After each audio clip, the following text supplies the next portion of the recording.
జ్యువెలరీలో వడ్డానం Mela October 4th నుంచి 12th వరకు ఫ్లాట్ 9.99% విఏ ఆఫర్ మీకోసం. నమస్తే రమ్మ గారు. నమస్తే జయ. ఏదైనా మంచి కథ చెప్తారండి? లక్ష్మీ కటాక్షం కథ చెప్పు. మామూలుగా లక్ష్మి ఎలా వస్తుంది తానంతట తాను, ఎలా వచ్చిందో తెలియకుండా వచ్చేస్తుంది. అవును, పోయేటప్పుడు అలానే వెళ్ళిపోతుంది. చాలా మందిని చూస్తాను జయ, అట్లా భలే కలిసి వచ్చినట్టు ఉంటుంది. అలాగే కలిసి రాని రోజు కూడా ఒకటి వచ్చేస్తూ ఉంటుంది. అందరూ సర్వనాశనం అయిపోరు, కానీ పోతూ ఉంటుంది. బాగుంటుంది కథ. పూర్వమట ఒక పల్లెటూరులో ఒక పెద్ద లక్ష్మీదేవి దేవాలయం ఉండేదట. లక్ష్మీనారాయణులు, కానీ అమ్మవారికి బాగా భక్తులు ఉండేవాళ్ళు. అయితే ఎక్కడి నుంచో ఒక కుర్రాడు వచ్చి ఈ ఊళ్ళో ఉన్నాడు.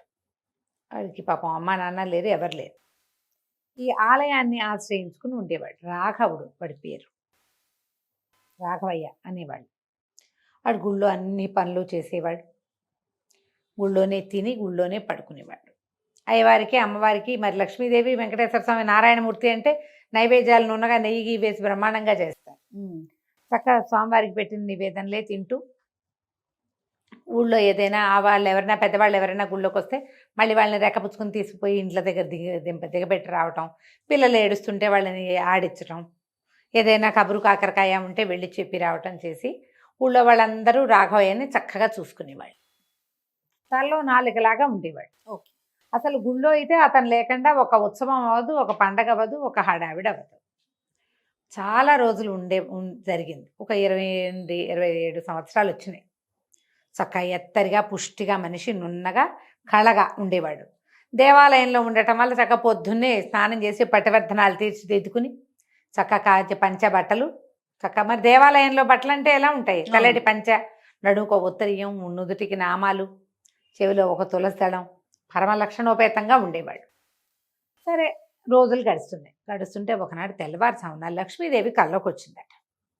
కల్లోకి వచ్చి, ఊరి నాయన చాలా రోజులుగా సేవిస్తున్నావు నన్ను, నీకు సమయం వచ్చిందిరా, ఇక నేను నీకు పట్టబోతున్నాను, నీకు సిరి పడుతుంది ఇంకా అని చెప్పంగానే రాఘవయ్య అన్నాడు, అమ్మ ఎట్టగొట్టా బతుకుతున్నా, హాయిగా ఉన్నా, నా జీవితం నాకు చాలా హాయిగా ఉంది.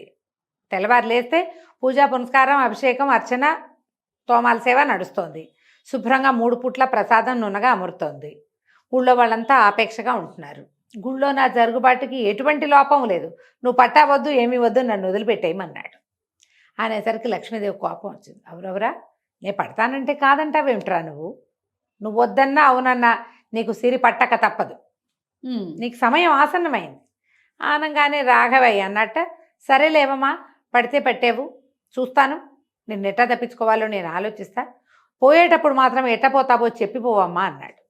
ఎప్పుడో ఒకప్పుడు వెళ్ళిపోతావు, నువ్వు వెళ్ళిపోతావు, నన్ను విడిచిపెడతావు, అప్పుడు చెప్పు, విడిచిపెట్టేనాడు ఏం జరుగుతుందో చెప్పు అంటే విడిచిపెట్టేనాడు ఏం జరుగుతుందో చెప్పింది అమ్మ. చెప్పేసింది, చెప్పి వెళ్ళిపోయింది. మర్నాడు తెల్లవారింది. యథావిధిగా రాఘవుడు చెరువులో స్నానం చేశాడు, కోనేట్లో పట్టువర్ధనాలు తీర్చుకున్నాడు, దేవాలయానికి కావాల్సిన వ్యవహారాలు చేస్తున్నాడు. ఈ దేవళం ఉన్న పక్క ఊర్లో ఒక బ్రహ్మాండమైన కోటీశ్వరుడు ఒక ఆయన ఉన్నాడు. ఈ కోటీశ్వరుడు వాళ్ళ దేవాలయంలో ఏవో పూజ చేయించడానికి వచ్చాడు. బ్రాహ్మలు ఎవరైనా కనపడితే ఇవ్వడానికి బట్టలు తెచ్చాడు. బోల్డు దండలు అవి ఇవి ఎన్ని తెచ్చారో వాళ్ళు. ఈ పక్కన అన్ని సామాన్లు అందిస్తూ లక్షణంగా నుంచున్నాయి. రాఘవయ్యను చూసేసరికి ఆయనకి మహా ముచ్చటేసింది. ఎంత కళగా ఉన్నాడు, పట్టివర్ధనాలు పెట్టుకుంటే ఎవరైనా నిలువు నామం పెట్టుకుంటే ముచ్చటగా ఉంటారు. తులసి దళము, ఎంత బాగున్నాడు. ఈయన ఏం చేశాడు, ఒక జత పట్టుబట్టలు తీసి అయ్యగారు కట్టుకోండి అని కట్టించాడు. కట్టించాక ఆ పట్టుబట్ట కట్టుకునేసరికల్లా ఆయన హత్తు పీతాంబరధారి విష్ణుమూర్తిలాగా ఉన్నాడని మెడలో ఒక పువ్వుల దండేశాడు. స్వామివారి మీద నుంచి తీసిన తులసిమాలేశాడు. మాతోటే ఉండండి అయ్యగారిని కూర్చోబెట్టండి రా అని ఈయన్ని కూర్చోబెట్టాడు, నుంచోబెట్టాడు, చదివిచ్చాడు. అక్కడి నుంచి ఒక వెండి కడియం ఒకటి చేతికి తొడిగాడు. వాళ్ళన్నీ పట్టుకొచ్చారు బోల్డు. ఈయనకి కడియం పెట్టాడు. పొద్దు నుంచి సాయంత్రం దాకా తమతోటే తిప్పుకున్నారు వాళ్ళు, వదిలిపెట్ల ఇతన్ని. మధ్యాహ్నం భోజనం, షడ్రసోపేతమైన భోజనం చేయించారు, ఇంకేమిటో ఇచ్చారు. పూట గడిచింది. అర్థమైపోయింది, ఓహో అని నాకు పట్టేసింది, అమ్మవారు వచ్చేసింది నా దగ్గరికి అని. అక్కడి నుంచి ఏమైంది, సాయంకాలం అయ్యేసరికల్లా ఇతను ఊళ్ళోకి వెళ్ళేసరికల్లా చక్కగా మంచి పట్టుబట్టలు, మామూలుగా నీరుకావు బట్టలతో చక్కగా ఉంటాడు లక్షణంగా. ఈ పట్టుబట్టలు, ఈ చేతికి ఒక దండకడియం, పైగా ఇవాళ పొద్దున్న నుంచి వాళ్ళతోటి ఉండటంతో వాళ్ళంతా ఊరంతా ఉన్నారు. ఆ రెండు దయచేయండి అయ్యగారు అని చేపల దగ్గర వాళ్ళు వీళ్ళు, ఒకడు మిఠాయి ఇచ్చాడు, ఒకడు 4 పళ్ళు ఇచ్చాడు, ఇంకా ఏమిటో ఇచ్చారు.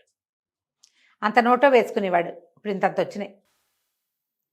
సరే ఏం చేయాలి, దొరికేశాను నేను గట్టిగా అనిపించింది. రాత్రికి ఏం చేశాడు, దేవాలయానికి వచ్చి పడుకున్నాడు. పడుకుంటే పొద్దునుంచి తనకు జరిగిన వైభవం తన జీవితంలో ఎరగంది.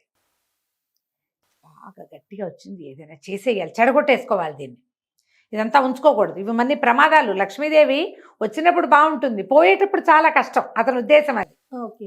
నా మామూలు జీవితమే నాకు బాగుంది అని చెప్పి గబగబా గుళ్ళోంచి లేచి బయటకు వచ్చి, ఆ ఊరి రాజుగారి కోట ఈ ఊరికి ఆనుకునే ఉంటుంది, ఈ చిన్న ఊరికి ఆనుకుని ఉంటుంది. చక అక్కడికి వెళ్ళిపోయాడు గుడి దగ్గరికి, కోట దగ్గరికి. పట్టుబట్టలు, మెళ్ళో దండ, పట్టివర్ధనాలు. వాళ్ళు సాక్షాత్తు విష్ణుమూర్తి వచ్చినట్టుగా రాజభట్లేమో అడ్డం తప్పుకొని లోపలికి పంపించేశారు. చూస్తే కనిపిస్తున్నాడు అట్లా, ఏ దేవుడో ఏ భాగవతోత్తముడో వచ్చేస్తున్నాడు, తప్పుకున్నారు, ఎవరు అడ్డగించల. మనకి లక్ష్మీదేవి సిరెత్తుకుంటే ఇలాగే ఏ అడ్డంకులు ఉండవు. అవును. అన్ని పనులు అయిపోతాయి. ఎలా అయిపోయినాయో తెలియకుండా లోపలికి వెళ్ళిపోయాడు. అంతఃపురం అన్నాడు, వాళ్ళు ఇటండి అని చూపించారు. అంతఃపురం వైపుకి వెళ్ళిపోయాడు. టపటప వెళ్ళిపోయేసరికల్లా రాజు రాణి చెరుకో మంచం మీద పడుకుని ఉన్నారు. నేనేం చేశాడు, చటుక్కున రాణిగారి దగ్గరికి వెళ్ళి ఆవిడ రెక్కపుచ్చుకునిట విస్సురం లేవదీసేశాడు మంచం మీద నుంచి. రాజుగారు ఎలకెలా పడుకున్నాడు, అప్పుడే ఇటు తిరుగుతున్నాడు. ఆయన ఇట్ట తిరిగే టైంకి కళ్ళు తెరుచుకునేసరికి ఈ నిట్టనిలో నిలబడి పచ్చగా పట్టుబట్టలు కట్టుకున్న వైష్ణవ ఆయన ఈ రాణిగారి రెక్కపుచ్చుకుని లేవదీస్తున్నట్టు కనపడింది. ఎవడెవరా నువ్వు, రాణిని ముట్టుకుంటావా అని పక్కనే మంచం పక్కనే ఉన్న కత్తి రయ్యమని తీసి ఒక దూకాడు రాజుగారు. ఈ రాజుగారు దూకేసరికల్లా రాణిగారు ఎప్పుడైతే మంచం నుంచి కిందకు వచ్చేసి కేకలు పెడుతూ నిలబడిందో, ఆ మంచం పక్క కింద నుంచి బొస్సుమంటూ ఇంతెత్తున ఒక తాచుపాము లేచి కత్తెత్తిన రాజుగారు రాఘవయ్యని కాకుండా పామును కొట్టాడు. సర్పం 2 తుండాలయ్యింది. ఈ లోపల ఈ గలబాకి, రాజుగారి హోంకరింపులకి, రాణిగారి గగ్గోలుగా పెట్టిన కేకలకి 5-6 పనివాళ్ళు పరిగెత్తుకుంటూ వచ్చారు. బయట ఉన్న సైనికులు కూడా ఏదో కొంప మునిగిపోతుందని వాళ్ళు వచ్చి చూసేసరికల్లా ఏముంది, సర్పం 2 తుండాలుగా పడుంది, సగం మంచం అంతా నెత్తురు. రాణిగారు వెర్రెక్కిపోతూ కేకలు పెడుతూ నుంచునుంది. పక్కనే ఇందాక లోపలికి పరిగెత్తుకుని వచ్చాడు కదా స్పీడ్గా వైష్ణవుడు బొట్టు పెట్టుకుని, ఆయన కనపడ్డాడు. అందరూ అన్న సైనికులు అన్నారు, రాణిగారిని కాపాడడానికే వచ్చాడండి అయ్యగారు సమయానికి. వచ్చాడు హుటాహుటున, గజేంద్రుడి దగ్గరికి విష్ణుమూర్తి వచ్చినట్టే వచ్చాడు, రాణిగారిని కాపాడాడే. అయ్యగారు మీకు ఎట్లా తెలిసిందండి అని కొంతమంది. ఈ లోపలేమో ఈ గందరగోళానికి దాసీలు వాళ్ళు వీళ్ళు అంతా లేచి వచ్చేసారు. అమ్మో ఎంత గండం తప్పింది, లేకపోతే ఇంత తాచు కాటేస్తే ఏమైనా ఉందా. అది చూస్తే ఇంత పెద్ద పడగున్న పాము. ఆ పాముని తీసుకెళ్ళారు, ఏదో ఇది చేశారు. రాజుగారు పాదాలు పెట్టుకున్నాడు. నాకు తెలియలేదు స్వామి, నీ మీదకి కత్తెత్తేవాడిని, సర్పం కనపడకపోతే నువ్వు కాబట్టి రక్షించావు, రాణిగారు కడుపుతో కూడా ఉంది. ఓహో, ఇంకేముంది, కాళ్ళు పట్టుకున్నారు. మీరు కోటలోనే ఉండాలి, తెల్లవారు లేచి మీ ముఖం చూడాలనుకుంటున్నాం మేము. బాగుంది. ఏం చేయటం, ఉన్నాడు కోటలోనే. ఒక 6 నెలలు 8 నెలలు గడిచింది. అదేమిటి అవివాహితుడిగా ఉండటం, అయ్యగారు పెళ్లి చేసేయాలని చెప్పి ఒక లక్షణమైన వైష్ణవ సంబంధం చూసి పెళ్లి చేసేశారు. ఏముంది, ఇంకా 4 ఏమో పిల్లలు కూడా పుట్టారు. పెద్ద ఇల్లు వాకిలి, తెల్లవారు లేస్తే చాలు రాజుగారు హమేషా ఈయనే ముందు ప్రత్యక్షం అవ్వాలి. కోటలో బ్రహ్మాండమైన దేవాలయం ఉంది, అయ్యగారే వెళ్ళి పూజ చేయాలి, అయ్యగారే నుంచోవాలి, అన్నిటికీ అయ్యగారే. ఏ సంగతి అయినా అయ్యగారికే ముందు చెప్పాలి, అంతే. సరే 12-13 సంవత్సరాలు గడిచింది. ఇట్లా ఇంత పిల్లలు ఉన్నారు ఇంట్లో, బ్రహ్మాండంగా సీరెత్తుకుని. ఒకరోజు సాయంకాలం వేళ ఆయన భార్య మేడ మీద నుంచి దిగుతూ కేకలు పెట్టింది, ఎక్కడ చచ్చారా అందరూ, దీపాలు లేవు ఏమిటిట చీకటి కోణంగా తగలబెట్టారు కొంపని, దీపాలు పెట్టండి అని అరిచింది. ఈయన అక్కడేదో కూర్చొని రామకోట రాసుకుంటున్నాడు. ఆ స్వరం వినపడగానే ఆయనకి తెలిసిపోయింది, అయిపోయింది. లక్ష్మీదేవి చెప్పిన మాట ఏంటి ఇది, ఎప్పుడైతే నీ భార్య దీపాలు లేవని వెగటైన మాట మాట్లాడుతుందో ఆ రోజే నేను నీ దగ్గర నుంచి వెళ్ళిపోతాను అని. నాకేం భార్య అనిపించింది ఆ రోజు. తర్వాత తెలిసింది భార్య వచ్చింది, పిల్లలు వచ్చారు. వెంటనే ఈయన ఏం చేశాడు, చటుకుని లేచాడు. అమ్మ వెళ్ళిపోయే రోజు వచ్చేసింది అని అర్థం చేసుకుని భార్య దగ్గరికి వెళ్ళాడు. ఏమే, ఈ పెట్టెలో ఏముందో నగ, నాణ్యం, వస్తువు, బంగారం మొత్తం ఉడ్చేసుకో, ఒక్క పిసరు ఉంచొద్దు. ఈ పిల్లల నలుగురిని తీసుకుని మీ పుట్టింటికి వెళ్ళిపో, బతుకుంటే మళ్ళీ కలుసుకుందాం, లేకపోతే లేదు. అదేమిటండి అది, నువ్వేం మాట్లాడద్దు, మన పని అయిపోయింది, ఇక్క మొత్తం పట్టుకెళ్ళిపో అన్నాడు. ఆవిడ ఏం చేసింది, తెల్లవారే మొత్తం ఇంట్లో ఉన్న వెండి, బంగారము, విలువైన వస్తువులన్నీ ప్యాక్ చేయించేసుకుంది. 2 ఆడపిల్లలు, 2 మగపిల్లలు ఉన్నారు. 4 పిల్లల్ని తీసుకుని అక్కడికి 150 మైళ్ళ దూరంలో ఉన్నటువంటి పుట్టింటికి 3 బళ్ళలో ప్రయాణమై వెళ్ళిపోయింది. ఈయన ఒక్కడే ఉన్నాడు ఇంట్లో. అయిందా? సరే, రాజుగారు వేటకు బయలుదేరుతున్నారు. మామూలుగా ఆయన ఎప్పుడు వేటకు వెళ్ళినా అయ్యగారు ఉండాలి ఆయనతోటి. అయ్యగారు ఉంటేనే మనకు వేట. ఎప్పుడు వేటకు బయలుదేరుతున్నావు రండని కబురు చేశాడు. ఈయన సరే ఒక సంచి పుచ్చుకుని చక్కగా వాళ్ళ గుర్రం పంపిస్తే గుర్రం ఎక్కి రాజుగారితో పాటు వెళ్ళాడు. వేటాడారు. మధ్యాహ్నం అయింది.